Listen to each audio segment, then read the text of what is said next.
Hello everyone, this is John. Welcome to John's English academy. ఇక్కడ ఒక టెన్సెస్కి సంబంధించినటువంటి క్వశ్చన్ ఉంది, దాన్ని ట్యాకిల్ చేద్దాం. The question is after Gurajada dash Tagore he wrote an article. This is the question from combination of tenses. మీకు గుర్తుందా, ఆఫ్టర్తో మనం వాడాల్సినటువంటి టెన్స్ ఏంటి? Past perfect tense.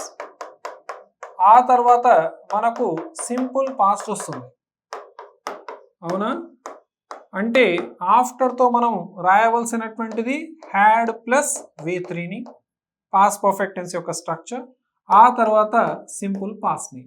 ఇక్కడ ఆఫ్టర్ వచ్చేసింది, సబ్జెక్ట్ వచ్చేసి గురజాడ, మనకు కావాల్సింది హ్యాడ్ ప్లస్ V3 అనేటటువంటి స్ట్రక్చర్. అది ఎక్కడుందో చూద్దామా? విజిటెడ్ ఇది V2, హ్యాస్ విజిటెడ్ అక్కర్లేదు, హ్యావ్ విజిటెడ్ అవసరం రాదు, హ్యాడ్ ప్లస్ V3 మన ఆన్సర్ అవుతుంది. After Gurajada had visited Tagore he wrote an article, ఇది V2 simple past. So after is followed by past perfect tense, then simple past. Before is followed by simple past, then past perfect tense. So మీరు ఇలాంటి విషయాలు నేర్చుకోవాలంటే Johne's English academy యాప్లో తెలంగాణ మరియు ఆంధ్రప్రదేశ్కి సంబంధించినటువంటి DSC separate courses ఉన్నాయి, with functional మరియు టెక్స్చువల్ గ్రామర్ ప్లస్ మెథడాలజీ, మరియు దాంతో టెస్ట్ సిరీస్ కూడా ఇంక్లూడ్ చేయబడి ఉంది. Thank you very much. Have a nice day. See all of you.